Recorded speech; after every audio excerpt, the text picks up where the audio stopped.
आप बैठे रहेंगे वो लोग नहीं देख पाएंगे आपको।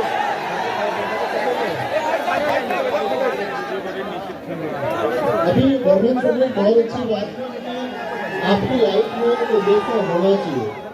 गवर्नमेंट सर की बात करेंगे, सबसे पहले तो आप सबका यहाँ आने के लिए थैंक यू। बहुत दिन से स्वागत है कि आप लोग, इतने सारे लोगों ने हाथ उठाए कि प्रयागराज के अलावा भी कई जगह से लोग आए। थैंक यू सबको यहाँ आने के लिए, पहली चीज़। दूसरी चीज़ ये है कि तुम्हारे चेहरे की मुस्कुराहट बता रही है कि तुम सच में खुश हो।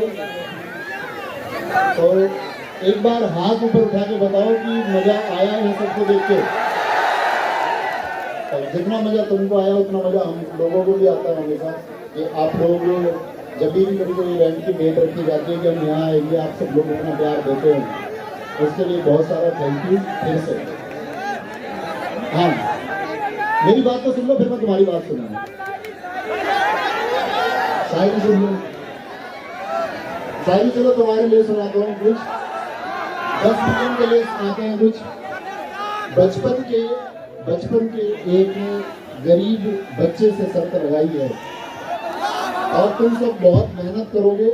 मेहनत वो करेगा जो सफल हो जाएगा, क्योंकि अगर असफल रह जाओगे तो मेहनत का कोई अर्थ है नहीं। वो सिर्फ आप जानोगे कि आपने मेहनत की, अगर उसको सफलता में कन्वर्ट नहीं कर पाए तो कोई मेहनत है नहीं। प्रैक्टिकली मेहनत है भी नहीं करोगे, वो सिर्फ आप तक सीमित रह जाएगी। तो बचपन में एक गरीब बच्चे से शर्त लगाई है, सुनिए तुमने। बचपन के एक गरीब बच्चे से शर्त लगाई है, मैंने ख्वाब की खातिर नींदें गवाई हैं। हम लोग, आप लोग बहुत टूटे हैं, बहुत बिखरे हैं, तब जाके रब ने ये नियामतें सजाई। तो आप सब लोग भी मेहनत करेंगे, आगे तक पहुंचेंगे।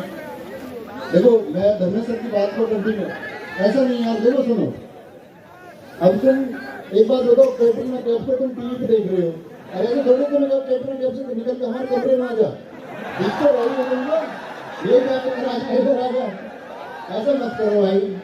देखो भाई, रोज देखते हो तुम, ऐसी कोई बात है नहीं इसके साथ। और मेरी बात सुनो आप लोग,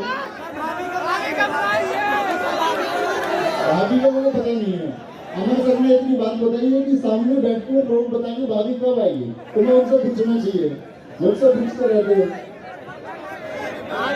अरे इनके सामने से क्यों नहीं हटते थे, तुम हट जाओ।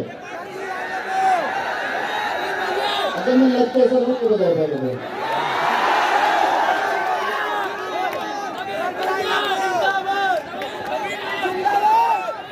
चलो ऐसे हम सारे बात क्लास में रोज करते ही। थोड़ी सी बात सुन लो, 1 मिनट की छोटी सी स्टोरी चलते चलते बता देते हैं, सुनते रहो। बचपन सर ने एक बात बोली, बहुत अच्छी बात थी, आपकी लाइफ में एक उद्देश्य होना चाहिए। बगैर उद्देश्य के जीवन, उन्होंने बताया कि निरर्थक है, उसका कोई अर्थ नहीं है। अब हम ये बात करते हैं कि कई बार हम उद्देश्य तो अपने जीवन में चुन लेते हैं।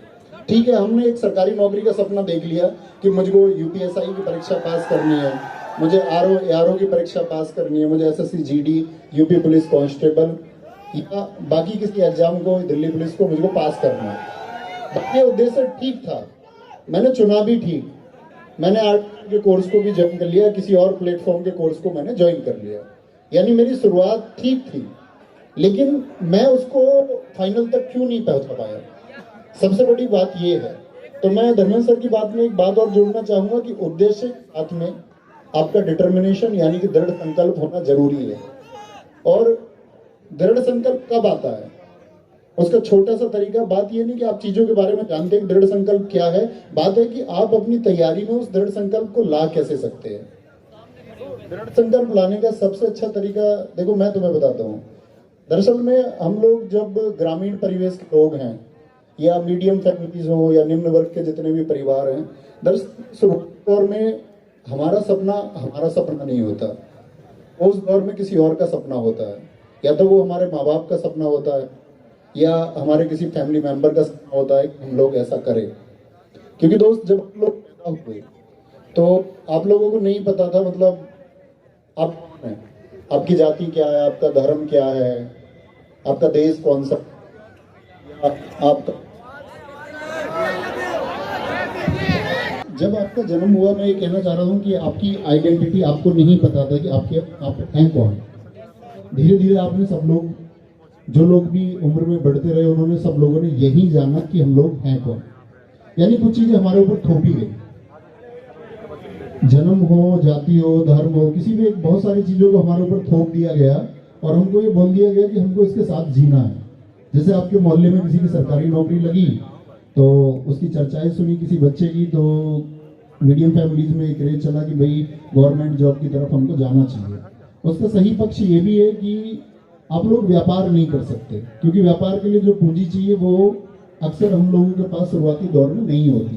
कल शायद आप लोगों के पास हो, लेकिन अभी नहीं होगी। तो सबसे अच्छा तरीका होता है कि भाई हम गवर्नमेंट जॉब की तरफ जाएं और उसको हम चुन लेते हैं। तो दोस्त, एक तो ये कि आपने गली मोहल्ले में किसी को वर्दी में देखा, आपके गांव में कोई सब इंस्पेक्टर बना इसीलिए आप सब इंस्पेक्टर बनना चाहते हैं, तो वो ठीक है, ये आपका उद्देश्य हो गया। बेटा मैं चांटे लगा देता हूँ ऑनलाइन क्लास में भी, ये तो फिर भी सामने बैठा है, सामने बैठ के नहीं, कोई नहीं। किसका वीडियो बनाने आए हो? वीडियो, हम आपकी जिंदगी बनाने आए हैं, तुम वीडियो बनाने के चक्कर में लगे हो। लव यू टू, बैठ जाओ। बात ये, मैंने बोला कि आपने किसी को देख के चुन लिया कि सब इंस्पेक्टर मुझे भी हो जाना है या कोई और नौकरी मुझे भी ले लेनी है, आपका उद्देश्य हो गया। डिटर्मिनेशन, दृढ़ संकल्प तब आएगा जब आप उस सपने को अपना बना लोगे। यानी आपने किसी और से जाना कि एक बेहतर तरीका है, अब आपको उस पर चलना होगा। तो गांव में कोई सेलेक्ट हुआ, वो अच्छी बात है, उसको देख के आपने सपना चुना, अच्छी बात है, लेकिन आपको उस सपने में अब डूब जाना है। क्योंकि दोस्त, अगर आप डूब जाओगे उस सपने में तो वो आसान हो जाएगा। आइंस्टीन का एक कथन है, a hour with a pretty girl on a bench is like a 1 minute. यानी खूबसूरत लड़की के साथ किसी बेंच पे बैठे हुए 1 घंटा 1 मिनट के जैसा लगता है। और a minute on a burning stove, a minute on a burning stove is like a 1 hour, it seems a 1 hour. यानी एक गर्म स्टोव, जलते हुए स्टोव पर 1 मिनट बैठना भी 1 घंटे के बराबर लगता है। तो आप क्या चुनोगे, गर्म स्टोव पर बैठना कि एक बेंच पर बैठना? मतलब इसमें कुछ नेगेटिव नहीं है, ये दरअसल में प्रेम है। प्रेम से हम तुम सब जन्मे हैं, हमारा जन्म उसी से हुआ है। तो आप कहोगे कि मैं चुनूंगा 1 घंटे बेंच पर बैठना। क्यों चुना? हम लोग उसको इसीलिए चुन रहे हैं क्योंकि हमको वहां 1 घंटा 1 मिनट इसलिए लग रहा है क्योंकि वो हमारी चॉइस है। तो अब भैया चैनल बंद करवाओगे क्या अपना? नहीं, प्रमोट करेंगे। क्या नाम है आपके चैनल का बताओ? Indian blog star. Indian blog star, इनको अब सब्सक्राइब करना तुम लोग। तो मैं आपसे ये कह रहा था कि वो सपना आपका हो जाना चाहिए। अगर सपना आपका होगा तो वो 1 घंटा आपको 1 मिनट लगेगी। चॉइस आपकी है पढ़ाई की, तो आप किसी से पढ़ाई के घंटे नहीं पूछेंगे कि कितने घंटे पढ़ना चाहिए और किस सब्जेक्ट को कितना रेशियो या कितनी देर में पढ़ूं। ये सब क्वेश्चन अपने आप खत्म हो जाते हैं अगर आप पढ़ना जानते हैं। आप हमेशा देखोगे ये प्रश्न उस बच्चे के रहेंगे जिसको कभी पढ़ना नहीं है कि जी मैं कितने घंटे पढ़ूं, कितनी देर किसको पढ़ूं, मुझे मैथ ठीक नहीं है, मेरी जीके ठीक नहीं है, मैं क्या करूं, क्या मैं क्या डरूं, क्या मैं मरूं, ये सारे प्रश्न उसके होते हैं। तो आप एक अच्छे छात्र बनिए, उस सपने को अपना बना लीजिए और उसमें डूबना सीखिए और आगे बढ़ते रहिए। क्योंकि दोस्त, जब आप आगे बढ़ेंगे तो जो आप सोच रहे हैं बिल्कुल वैसा होगा, ऐसा तय बिल्कुल नहीं है कि आप सब इंस्पेक्टर होने का सोचेंगे तो सब इंस्पेक्टर हो जाएंगे। आप कांस्टेबल भी होंगे और ऐसा भी होगा आप कांस्टेबल बनने का सोचेंगे, आप सब इंस्पेक्टर हो जाएंगे। पिछली परीक्षाओं में ऐसे बहुत सारे लोग हैं जिनका RWA पर SSC GD हमारे ही बैच से तैयारी कर रहे थे, नहीं हुआ SSC GD में। आप भी जानते हैं बल्क में बच्चे होते, सबका सिलेक्शन हो नहीं सकता।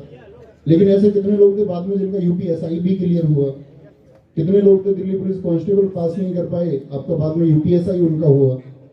और मतलब कहीं ना कहीं तुम सेट हो जाओगे अगर दृढ़ संकल्प और उद्देश्य के साथ चल रहे हो।